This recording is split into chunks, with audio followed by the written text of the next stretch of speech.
think there were not many people who understood just how broad his interests were and how supportive he was of an astonishingly wide range. Pendant des décennies, le prince Philippe et la reine Élisabeth ont fait preuve d'un soutien et d'un amour indéfectible l'un envers l'autre. Cependant, après 70 ans de mariage, le prince Philippe a pris une décision choquante.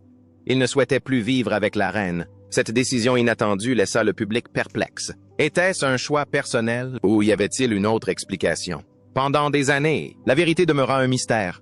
Mais, à la surprise générale, la princesse Anne, accompagnée du roi Charles et du prince Andrew, a enfin révélé la véritable raison du départ de leur père. Restez à l'écoute pour découvrir pourquoi le prince Philippe n'a pas vécu avec la reine à Buckingham Palace. La princesse Anne vient de révéler pourquoi le prince Philippe n'a pas vécu avec la reine. Fille unique du prince Philippe et de la reine Elizabeth. La princesse Anne a stupéfié le monde entier avec cette révélation. Pendant des années, les spéculations ont circulé quant aux raisons pour lesquelles le prince Philippe a choisi de quitter Buckingham Palace et de ne pas vivre avec la reine durant ces dernières années. Mais aujourd'hui, la vérité éclate enfin. La princesse Anne, souvent considérée comme la préférée de son père, a révélé la véritable raison de cette décision et ses frères, les princes Charles et Andrew, ont corroboré ses dires. Restez à l'écoute pour découvrir toute l'histoire. Contrairement aux relations formelles et distantes souvent observées dans les familles royales, la princesse Anne et son père, le prince Philip, étaient très proches. On la surnommait la fille à son père, probablement en raison de leurs traits de caractère similaires, franches, parfois abruptes, têtues, déterminées et sarcastiques, avec un humour mordant, souvent aux dépens d'autrui. Tous deux prenaient plaisir à se moquer des imbéciles et avaient peu de patience pour ceux qui ne comprenaient pas les choses aussi vite qu'eux. Mais ce qui les distinguait le plus, c'était leur loyauté indéfectible. Ni le prince Philippe ni la princesse Anne ne pouvaient trouver à redire à l'autre. Au lieu de cela, ils se taquinaient gentiment tout en se témoignant un profond respect. Au fil des ans, la princesse Anne a été témoin de la relation entre ses parents, tandis que ses frères étaient souvent absorbés par leurs obligations royales. Anne connaissait la vérité et a constaté de visu ce qui se cachait derrière les sourires parfaits et l'image de couple royal idéal que ses parents projetaient au monde. Mais ce n'est pas tout. Le prince Philippe s'est également confié à sa fille sur certaines des difficultés rencontrées dans son mariage avec la reine Élisabeth. Cependant, pour bien comprendre les raisons de son départ, il faut remonter aux origines, à tout ce qui s'est passé avant même la naissance de la princesse Anne et de ses frères. La reine Elizabeth, anciennement princesse Elizabeth, rencontra pour la première fois le prince Philippe, prince grec exilé, lors d'un mariage en 1934. Il avait 13 ans et elle seulement 8. Cependant, aucune étincelle ne se produisit entre eux avant leur retrouvaille 5 ans plus tard. À cette époque, la princesse Elizabeth avait 13 ans et le prince Philippe 18. Cependant, la princesse n'était pas seule. Ses parents et sa sœur étaient en visite au Britannia Royal Naval College de Dartmouth, dans le Devon. Ils devaient rencontrer des cadets, dont Philip. Mais les choses ne se déroulèrent pas comme prévu à cause d'une épidémie d'oreillons et de varicelle survenue pendant la visite. Au lieu d'assister à l'office religieux comme prévu, ils passèrent du temps chez le directeur, et le prince Philippe vint divertir les jeunes princesses. Il faisait partie de ceux qui n'avaient pas été infectés par le virus. Finalement, Philippe, lassé de rester enfermé, invita les princesses à la sortir. Il se mit alors à jouer au croquet, à sauter par-dessus les filets de tennis et à afficher une joie de vivre sportive et insouciante. Cela attira l'attention de la princesse Elizabeth et dès cet instant, elle en tomba amoureuse. Elle affirma plus tard n'avoir plus jamais porté d'yeux sur personne d'autre après ce jour. Suite à cette rencontre, la princesse développa un fort béguin adolescent pour Philippe et commença à échanger des lettres avec lui alors qu'il servait dans la Royal Navy pendant la guerre. Elizabeth conservait même une photo de lui dans sa chambre en signe d'admiration. En 1946, Philippe revint du théâtre d'opération du Pacifique et sa relation avec la princesse Élisabeth s'épanouit. En juin, il la demanda un mariage dans le parc de Balmoral. Dans une lettre datant de 1946, il écrivait « Avoir été épargné par la guerre et avoir vu la victoire, avoir eu la chance de me reposer et de me ressourcer, être tombé amoureux d'un amour total et sans réserve, prendre tous les soucis, personnels comme mondiaux, insignifiants. Cependant, malgré cette proposition, le père de la reine Élisabeth, le roi George VI, était réticent à l'idée d'un mariage entre eux. Il craignait qu'Élisabeth ne soit trop jeune et qu'elle ne se contente du premier venu. Peut-être rencontrerait-elle quelqu'un d'autre et changerait-elle d'avis sur Philippe. C'est pourquoi la famille royale garda le silence sur l'intention de Philippe d'épouser Élisabeth. De plus, la proposition de Philippe suscita une certaine réticence au sein même de la famille royale. Bien que Philippe fût de lignée royale et descendant direct de la reine Victoria, ce qui faisait de lui et d'Élisabeth des cousins au 3e degré, beaucoup le jugeaient trop brusque, trop rustre, trop allemand, trop grec, trop peu anglais pour épouser la princesse Élisabeth. Mais Élisabeth était inflexible. Elle avait pris sa décision concernant Philippe et était déterminée à l'épouser. Ce n'est qu'un an plus tard, en juillet 1947, après le 21 et anniversaire d'Élisabeth, que leurs fiançailles furent officiellement annoncées. Avant son mariage avec Élisabeth, Philippe dut renoncer à ses titres royaux danois et grecs et se convertir à l'Église d'Angleterre. Il le fit sans hésiter, par amour pour Élisabeth. Bien qu'il ait été baptisé dans l'Église orthodoxe grecque, l'archevêque de Canterbury a officiellement reçu Philippe au sein de l'Église d'Angleterre le 3 octobre 1947. Il a également adopté un nouveau nom de famille anglicisé, Mountbatten, le 20 novembre 1947. La princesse Elizabeth a épousé Philippe à l'abbaye de Westminster à Londres. Ils partirent ensuite en lune de miel à Broadlands, dans le Hampshire, en Angleterre, la demeure de l'oncle de Philippe, le comte Mountbatten. Mais Philippe était loin de se douter que sa vie allait basculer. Après son mariage, le prince Philippe poursuivit sa carrière dans la marine et gravit rapidement les échelons. Un an plus tard, ils eurent leur premier fils, Charles, suivi de leur fille, Anne. La carrière navale de Philippe prit son essor et il fut finalement affecté à Malte. La princesse Élisabeth le rejoignit tandis que les enfants restèrent en Angleterre.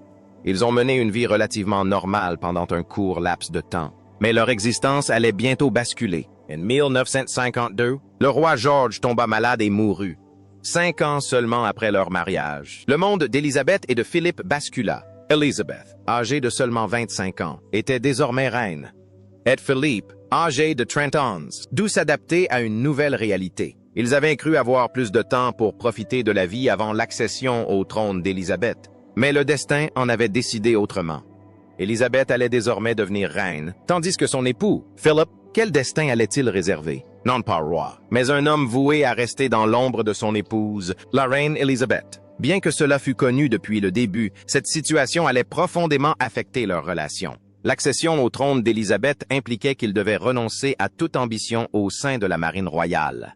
Pour un homme habitué à commander des navires, se retrouver soudainement relégué à un rôle subalterne n'a certainement pas été facile. N'oublions pas non plus que nous étions dans les années 1950, une époque où il était extrêmement rare qu'un mari soit subordonné et contrôlé par sa femme. La situation était d'autant plus difficile pour Philippe que son épouse était la personne la plus importante du pays, ce qui signifiait que le devoir primait sur la famille. Ce fut le début d'un combat de toute une vie pour Philippe, qui influença finalement sa décision de vivre séparément de la reine dans ses dernières années. Mais comment cela s'est-il produit? Restez avec nous pour le découvrir. Les défis de la vie royale. Élisabeth et Philippe étaient en safari au Kenya lorsque Philippe lui annonça le décès de son père. Élisabeth savait ce qu'on attendait d'elle et ils rentrèrent immédiatement au Royaume-Uni. À leur arrivée, Elizabeth devint la reine Elizabeth II, mais le titre de Philippe demeura inchangé. Il ne fut pas nommé roi consort. Il reçut en revanche le titre de prince consort. Quoi qu'il en soit, le prince Philippe apporta un soutien indéfectible à son épouse, quittant sa carrière dans la Royal Navy pour servir la monarchie. Mais ce n'était que le premier d'une longue série de changements.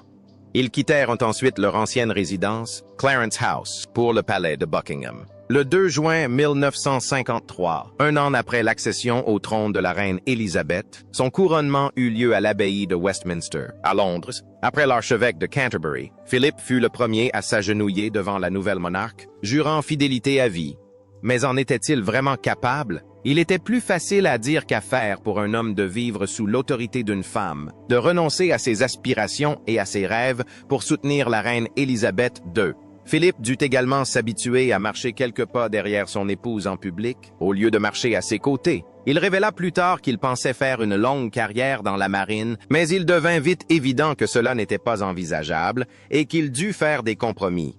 Philippe accepta cette nouvelle réalité et s'efforça d'en tirer le meilleur parti. Cependant, des conflits apparurent rapidement entre Élisabeth et Philippe après son accession au trône. L'une des disputes les plus marquantes éclata lorsque l'oncle de Philippe, Louis Ducky Mountbatten, déclara « La maison Mountbatten règne désormais en Angleterre ». Cela impliquait que, la reine Élisabeth étant mariée, ses enfants royaux porteraient le nom de son époux. Cependant, sa grand-mère, la reine Mary, et le premier ministre Winston Churchill s'y opposèrent.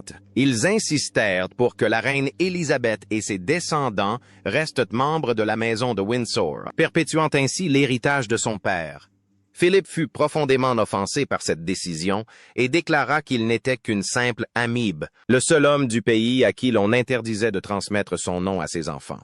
Ces paroles exprimaient sa frustration et sa difficulté à affirmer son identité au sein de la monarchie, ainsi que les défis à venir. Lorsque la reine Élisabeth entendit les propos de son époux, elle décida d'opérer des changements, rompant ainsi avec une tradition bien établie. En février 1960, elle annonça que ses descendants porteraient le nom de Mountbatten Windsor, contraction de son nom et de celui du prince Philippe. Tandis qu'Élisabeth régnait sur la monarchie, le prince Philippe assumait le rôle de prince consort, mais ce rôle restait flou. Il confia un jour à Gix Brandreth qu'il était souvent perçu comme un mari réfugié. Malgré ses efforts pour tirer le meilleur parti de sa position, il peinait à trouver un rôle significatif au sein d'une institution centrée sur son épouse, ce qui le reléguait dans l'ombre. Le prince Philippe a décrit son expérience de prince consort comme une période d'essais et d'erreurs. Bien qu'il ne fût pas le premier prince consort de l'histoire, il a dû relever des défis sans précédent clair.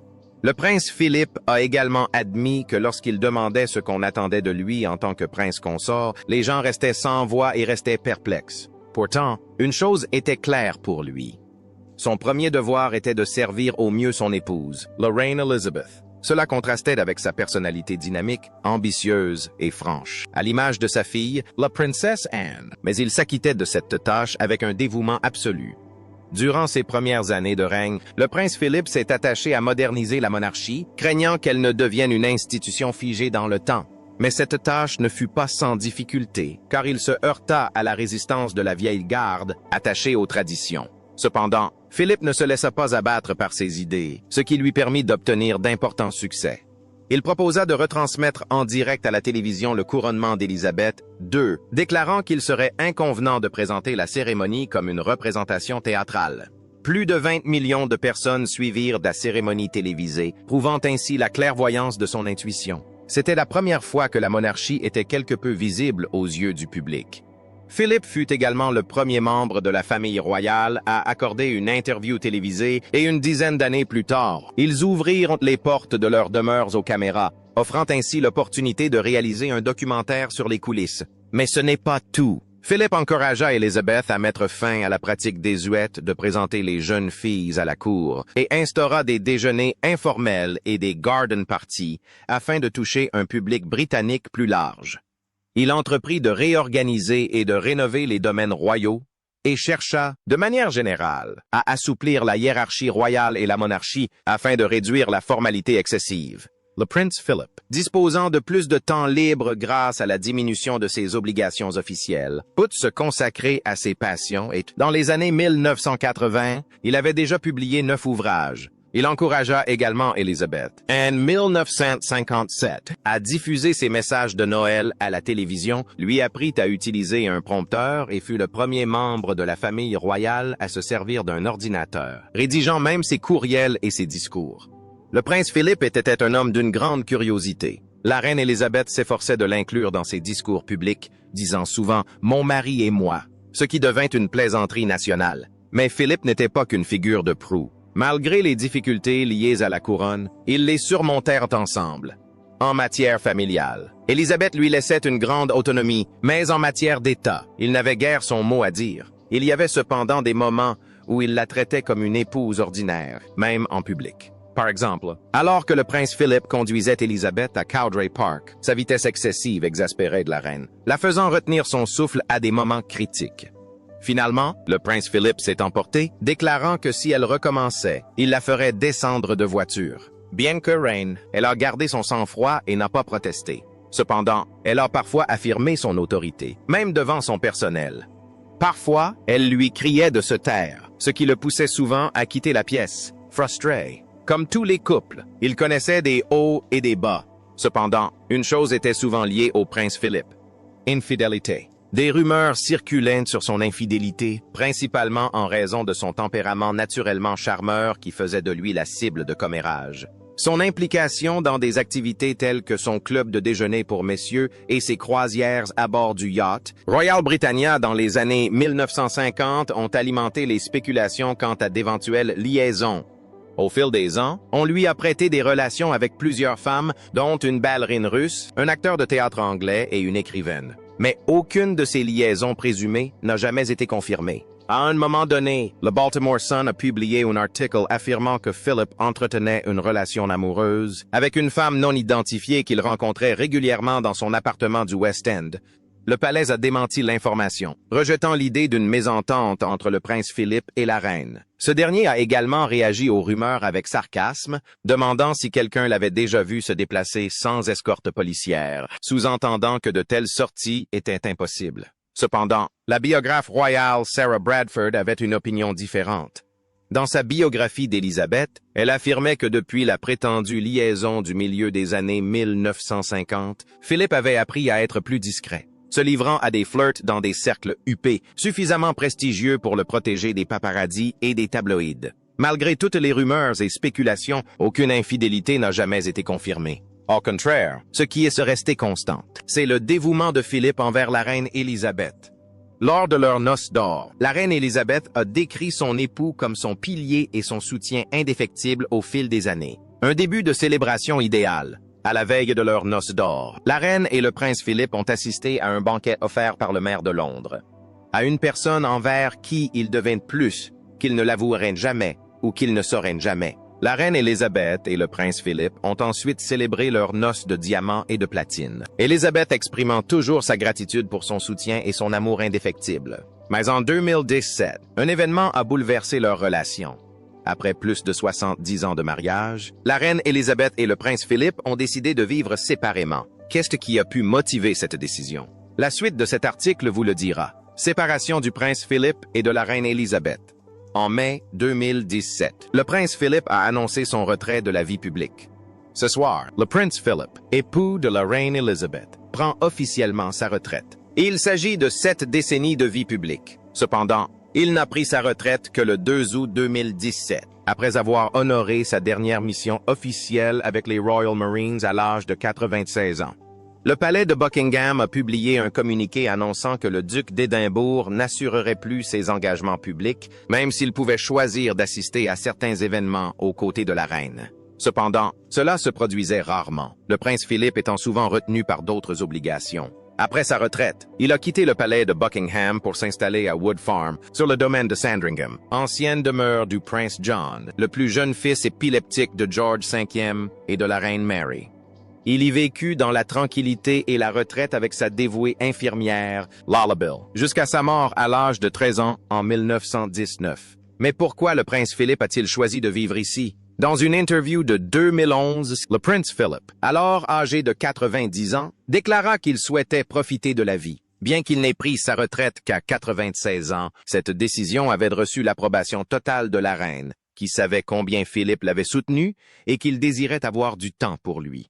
Cependant, à son arrivée à Sandringham, Philip fut horrifié de voir un bus rempli de cuisiniers, de téléphonistes et d'autres membres du personnel attendre Jim, alors qu'il souhaitait une simple visite. Quoi qu'il en soit, le prince Philip fit en sorte que son séjour soit agréable. Dans l'intimité de Sandringham, il apprécia sa liberté de faire des promenades en calèche.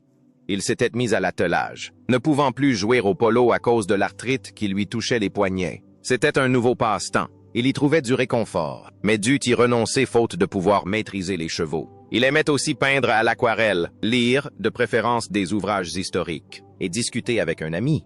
Le prince Philip aimait aussi conduire, mais en janvier 2019, il a dû y renoncer suite à un accident de voiture survenu sur une route principale près de Sandringham.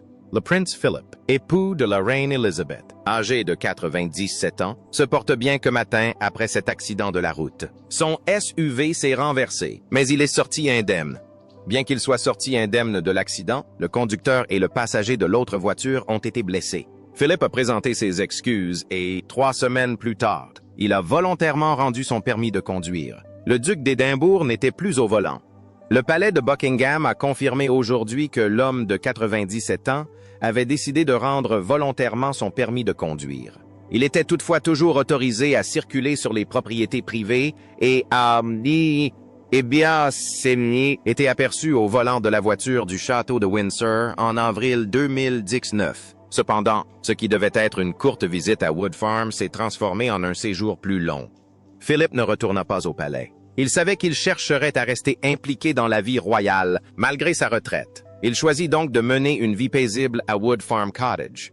Cet arrangement impliquait que le prince Philippe et la reine passeraient de longues périodes séparées. Ils se parlaient néanmoins quotidiennement au téléphone, se racontant leur journée, et la reine ainsi que d'autres membres de la famille royale se rendaient également à Wood Farm pour passer du temps avec lui. Malgré sa discrétion, le prince Philippe a assisté à des événements importants, notamment le mariage royal de 2018 du prince Harry, de la princesse Eugénie, de Lady Gabriella Windsor et de la princesse Beatrice. Mais avec le temps, il commença à perdre ses amis de longue date, un des fardeaux d'une longue vie. En l'espace d'1 an, Philippe perdit 3 de ses amis, et d'autres personnes qu'il avait connues décédèrent, dont son valet de 40 ans. Cependant, le prince Philippe conserva une forme physique et une agilité remarquables pour son âge, bien que sa mémoire à court terme commençât à lui faire défaut à l'approche de ses 100 ans. Alors que tout le monde était en effervescence, Philip, Louis, n'était pas ravi de son anniversaire. Il détestait toute cette agitation et toute cette attention. Philip voyageait beaucoup. Il séjournait généralement à Windsor pendant les vacances de Pâques et passait les week-ends à Broadlands avec la reine Elizabeth. Il appréciait moins Balmoral ces dernières années, écourtant ses visites en 2019 et 2020 et retournant à Wood Farm. En 2020, la reine l'accompagna à Sandringham, où le prince Charles vint leur rendre visite, inversant ainsi les rôles. Cependant, leurs visites s'étaient généralement brèves, la reine devant rentrer pour s'occuper des affaires d'État. Un événement inattendu a toutefois conduit la reine Élisabeth et le prince Philippe à vivre ensemble. La pandémie de COVID-19. En mars 2020, un confinement a été instauré. Le prince Philippe a rejoint la reine Elizabeth à Windsor, entrant dans ce que l'on appelait, non sans humour, la bulle HMSP. Ils sont restés en contact avec leur famille par Zoom et le 22 juillet, Philippe a fait une dernière apparition publique mémorable en entrant dans la cour du château de Windsor pour remettre son poste de colonel en chef des rifles à la duchesse de Cornouailles. Ce fut sa dernière apparition devant les caméras. En janvier 2021, le prince Philippe et la princesse Elizabeth ont été vaccinés contre la COVID-19 par un médecin du château de Windsor. Cependant, en février 2022, le prince Philippe a été admis à l'hôpital King Edward VII par mesure de précaution après s'être senti mal. Bien qu'il soit entré sans aide, le public s'est inquiété de son état de santé. Le palais de Buckingham a confirmé qu'il répondait bien au traitement d'une infection et il a ensuite subi avec succès une intervention cardiaque avant de pouvoir quitter l'hôpital. À son retour, les discussions autour de son 100e anniversaire ont été au centre des préoccupations. Mais Philippe n'était pas impatient d'atteindre cet âge, peut-être parce qu'il savait qu'il ne l'atteindrait pas. 3 semaines plus tard, le matin du 9 avril 2021, le prince Philippe s'est éteint à l'âge de 99 ans, entouré de la reine Elizabeth. Le palais a décrit son décès comme une mort paisible, et la reine a admis plus tard qu'il laissait un immense vide dans sa vie. Le prince Philippe a été inhumé le 17 avril 2021 à la chapelle Saint-Georges du château de Windsor, temporairement déposé aux côtés de 25 autres cercueils, dont celui de George III. Cependant, son testament n'a pas été lu, mais il a été scellé pendant au moins 90 ans afin de protéger la dignité et le prestige de la reine, car des rumeurs circulent selon lesquelles il pourrait contenir des éléments préjudiciables à la réputation de la famille royale. Évoquant l'héritage du prince Philippe, la princesse Anne l'a décrit comme son mentor, son soutien et son critique. Elle a exprimé une profonde admiration pour lui et aspirait à suivre son exemple d'une vie bien remplie et d'un dévouement désintéressé. Sa capacité à considérer chaque personne comme un individu à part entière, reconnaissant ses propres compétences, a été une caractéristique marquante de sa vie. Elle a également reconnu le rôle essentiel qu'il a joué en soutenant la reine Élisabeth dans son accession au trône à un si jeune âge. Son soutien indéfectible l'a aidé à régner avec assurance. Le prince Charles a également rendu hommage à son père. Il a déclaré que son père avait consacré les 70 dernières années de sa vie à la reine, à la famille royale, au pays et à l'ensemble du Commonwealth, avec un dévouement remarquable.